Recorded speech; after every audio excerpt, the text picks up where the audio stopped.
हैं। योगी ने भिवानी में आज राहुल गांधी पर करारा हमला बोलते हुए कहा कि राहुल गांधी कोरोना के वक्त गायब थे। आपदा में हरियाणा के लोगों के साथ केवल बीजेपी थी। योगी ने कांग्रेस पर विभाजनकारी होने का आरोप भी लगाया।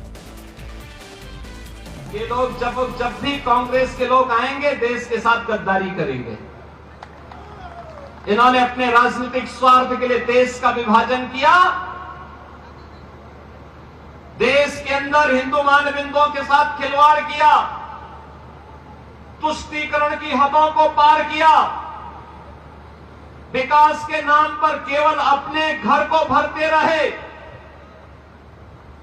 और भारत की संस्कृति को, भारत की परंपरा को पोषने के सिवाय भारतवासियों को इन्होंने कोई भी ऐसा क्षण उपलब्ध कराने के लिए कभी प्रयास नहीं किया जिस पर हर भारतवासी गौरव के साथ आगे बढ़ सके। देश पे जब संकट आता है, कभी कहीं कोई आपदा आ गई, आपने कहीं किसी आपदा में कांग्रेस के नेताओं को सेवा के कार्यों के साथ जुड़ते हुए देखा है क्या? आपदा मानते किसी एक क्षेत्र विशेष में आती होगी, लेकिन कोरोना महामारी तो पूरी दुनिया के अंदर आई थी, पूरा देश इसकी चपेट में आया था। श्री राहुल गांधी कहीं गए थे क्या?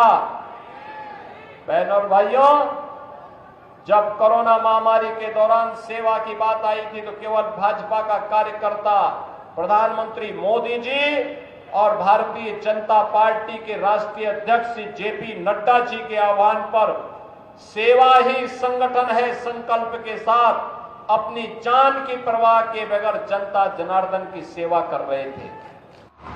एक तरफ अयोध्या धाम में प्रभु राम का विराजमान होना, दूसरा रोम की संस्कृति में पले बढ़े वे लोग, वे बदनसीब जो दुर्भाग्य से अपने को एक्सीडेंटल हिंदू कहते हैं,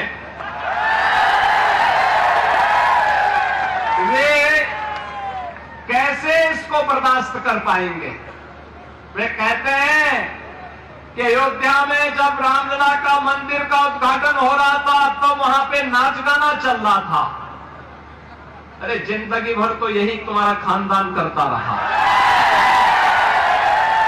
इसीलिए तो हिंदुओं का अपमान करना, भारत की सनातन संस्कृति को कोसना और भारत के बाहर जाकर के भारत की परंपरा और भारत के संवैधानिक संस्थाओं को कटघरे में खड़ा करके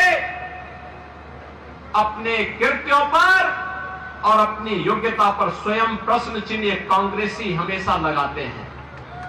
बहनों और भाइयों, मैं तो आपसे कहने के लिए एक बात कहने के लिए आया हूं। आखिर अयोध्या में 500 वर्षों की इतनी लंबी लड़ाई लड़ने की आवश्यकता क्यों पड़ी? 1526 में जब अयोध्या में रामलला के पवित्र जन्मभूमि पर भगवान रामलला का मंदिर तोड़ करके एक गुलामी का ढांचा खड़ा कर दिया गया था। बहनों और भाइयों, इसकी नौबत ही नहीं आनी चाहिए थी। हम मानते हैं मुगलों ने आक्रमण किया, वे नहीं चाहते थे हिंदू धर्म और संस्कृति का नामो निशान रहे। अंग्रेज नहीं चाहते थे, अंग्रेज भी देश के अंदर लड़ाने भिड़ाने का काम करते थे।